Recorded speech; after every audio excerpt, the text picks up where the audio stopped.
अगर आप इस वीडियो के थंबनेल पर क्लिक करके आए हैं तो जाहिर सी बात है आप एक भूतिया एक डरावना किस्सा सुनने आए हैं। तो आओ सबसे पहले माहौल बनाते हैं।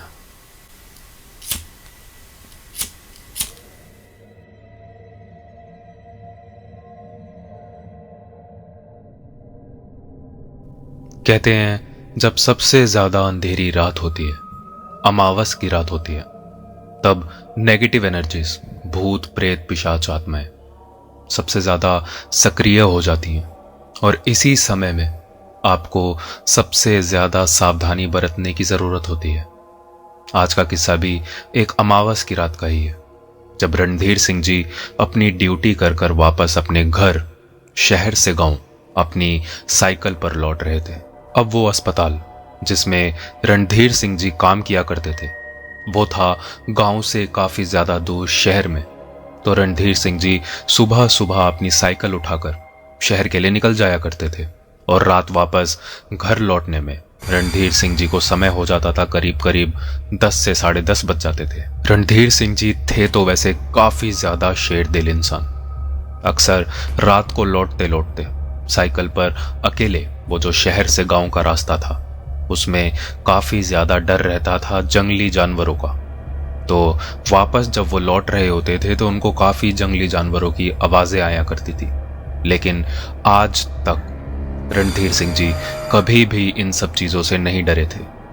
लेकिन आज जब रणधीर सिंह जी वापस लौट रहे थे अपने शहर से, अपने अस्पताल से, अपने गांव, अपने घर, तब आज थी काफी ज्यादा अंधेरी रात। असल में आज थी अमावस की रात। साइकिल चलाते चलाते रणधीर सिंह जी को काफी ज्यादा जंगली जानवरों की आवाजें सुनाई दे रही थी, लेकिन ये उनके लिए अब आम बात हो चुकी थी। वो काफी उम्र दराज इंसान थे, तो ये सब चीजें उनके लिए कोई नई नहीं थी। शहर से गांव देर रात को वापस अपने घर लौटना, तो उन्होंने उन जंगली जानवरों की आवाजों पर इतना ध्यान नहीं दिया और वो बढ़े जा रहे थे अपने घर की तरफ।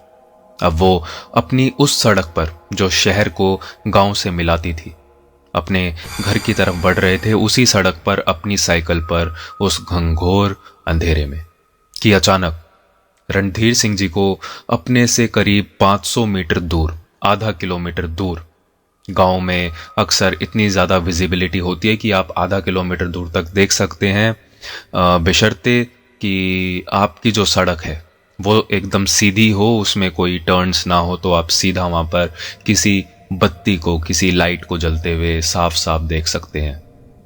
तो रणधीर सिंह जी को अपने से करीब 500 मीटर दूर एक तेज रोशनी अपनी तरफ आती हुई नजर आई। रणधीर सिंह जी इतनी अंधेरी रात में भी उस रोशनी से नहीं डरे और बढ़ते गए उस रोशनी की तरफ। उस रोशनी की तरफ धीरे धीरे अपने साइकिल के पैडल मारते गए और अचानक वो 500 मीटर कब पूरे हो गए, कब वो उस रोशनी तक पहुंच गए, रणधीर सिंह जी को पता ही नहीं चला। वो जैसे ही उस रोशनी तक पहुंचे उन्होंने देखा कि वो रोशनी एक जेसीबी की थी। जेसीबी यानी वो गाड़ी जो सड़क वगैरह को खोदा करती है। तो रणधीर सिंह जी ने वहां पर काम कर रहे लोगों से पूछा, भाई साहब साइकिल निकल जाएगी क्या यहाँ से? अरे चिचा, आपको दूसरा रास्ता लेना पड़ेगा, सुबह तक रोड नहीं खुलने वाला। रणधीर सिंह जी ने बिना सोचे समझे अपनी साइकिल उस जंगल की तरफ मोड़ दी जहां से उनके गांव तक पहुंचने का एक शॉर्टकट रास्ता था। एक शॉर्टकट रास्ता वहां से होकर भी जाया करता था। तो रणधीर सिंह जी ने उस अंधेरी रात में बिना कुछ सोचे समझे जंगल के बीच से जाने का निर्णय लिया कि अचानक रणधीर सिंह जी को पीछे से अपने कानों में एक आवाज पड़ी, अरे चिचा, थोड़ा संभल कर, आज अमावस की रात है, जानते हो ना, रास्ते में शमशान पड़ती है। बेटा तुम डरो इन सब चीजों से, तुम्हें काम करना है यहाँ पूरी रात। मैं तो चला अपने घर, मैं जाके आराम से सोऊंगा। रणधीर सिंह जी वहां पर थोड़ा सा रुके और सोचा, लेकिन थोड़ा सा सोचने के बाद ही फालतू का सोचना बंद किया और बढ़ चले जंगल के अंदर उस रास्ते पर जहां से होकर उनका गांव उस सड़क से मिला करता था।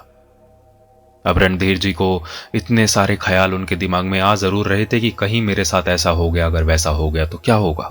लेकिन रणधीर सिंह जी शायद ही कभी इन सब चीजों से अपनी पूरी जिंदगी में डरे हों, तो वो आज भी नहीं डरे।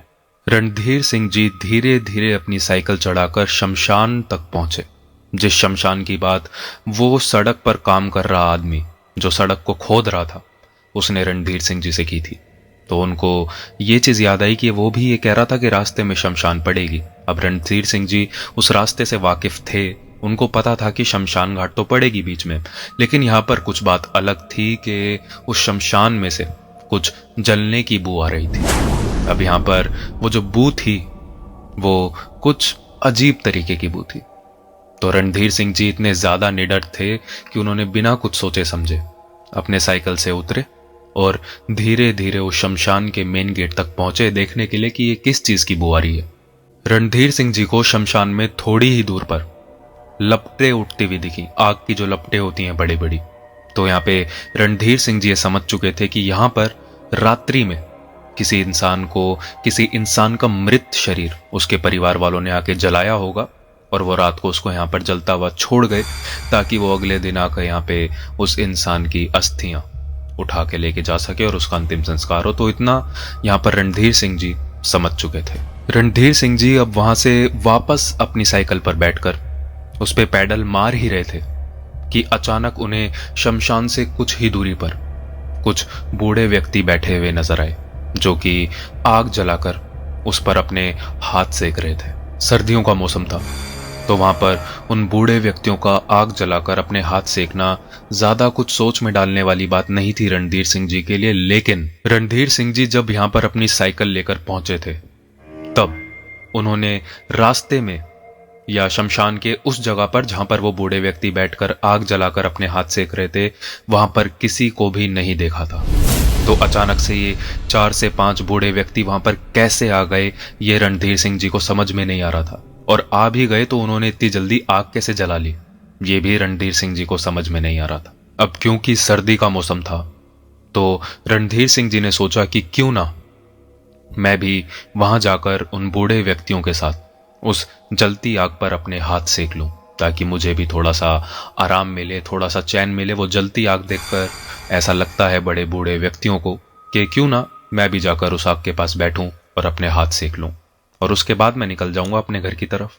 तो रणधीर सिंह जी भी धीरे धीरे बढ़े और जाकर उन बूढ़े व्यक्तियों के पास बैठे और उनसे कहा, राम राम भाई साहब, मैं यहीं से गुजर रहा था, मैंने आप लोग को यहाँ बैठे देखा तो सोचा क्यों ना मैं भी हाथ सेक लूं थोड़ा, अगर आप लोग को कोई परेशानी ना हो तो। उन बूढ़े व्यक्तियों ने रणधीर सिंह जी को कोई भी जवाब नहीं दिया, बल्कि अचानक से अपनी गर्दन रणधीर सिंह जी की तरफ मोड़ी और एक हल्की सी मुस्कुराहट सबके चेहरे पर एक ही वक्त आई और उन्होंने उनको कोई भी जवाब नहीं दिया और वापस अपनी बातों में वो खो गए। रणधीर सिंह जी को उन बूढ़े व्यक्तियों का जो ये व्यवहार था ये थोड़ा सा विचित्र लग रहा था, तो रणधीर सिंह जी ने ज्यादा बात करनी उनसे उचित समझी नहीं और वो वहीं बैठकर अपने हाथ सेकने लगे। अचानक रणधीर सिंह जी के सामने एक हाथ आया। वो हाथ एक बूढ़े व्यक्ति ने बढ़ाया था जो वहीं बैठकर पहले से अपने हाथ सेक रहा था। उसने अपने हाथ में एक बीड़ी का बंडल, एक बीड़ी का पैकेट पकड़ा हुआ था और वो रणधीर सिंह जी को ऑफर कर रहा था कि आप भी एक बीड़ी ले लीजिए। उसने अपने मुंह से एक शब्द नहीं बोला था, लेकिन वो जो जेस्चर था, वो जो अपना हाथ जिस तरीके से रणधीर सिंह जी के आगे लाया था, रणधीर सिंह जी समझ गए थे कि वो मेरे को बीड़ी लेने के लिए बोल रहे हैं। तो रणधीर सिंह जी ने भी हल्की सी मुस्कुराहट उस इंसान के सामने फैलाई और उसके पैकेट में से एक बीड़ी बाहर निकाली और वहीं पड़ी एक सुलगती हुई लकड़ी का टुकड़ा लेकर उस बीड़ी को सुलगा लिया और उस बीड़ी को वहां पर पीने लगे। रणधीर सिंह जी ने बीड़ी पीकर अपनी वहीं खत्म करी और वहां से फिर उन बैठे हुए बूढ़े व्यक्तियों से इजाजत ली। चलिए फिर मैं चलता हूं, घर पहुंचने में देरी हो जाएगी, धन्यवाद आप लोगों का। दोबारा वहां बैठे बूढ़े व्यक्तियों ने रणधीर सिंह जी की ये बात का कोई रिप्लाई नहीं दिया, कोई जवाब नहीं दिया। उन्होंने सेम उसी तरह जैसे इन्होंने पहले किया था अपनी गर्दन घुमाई रणधीर सिंह जी की तरफ, मुस्कुराए और वापस अपनी बातों में खो गए। रणधीर सिंह जी जैसे ही साइकिल पर बैठकर पीछे मुड़े, उन्होंने देखा वो जितने भी बूढ़े व्यक्ति वहां पर बैठे थे अब वो बैठे नहीं थे, वो खड़े हो चुके थे और वो रणधीर सिंह जी को देखकर एक हल्की सी मुस्कुराहट उन तक पहुंचा रहे थे।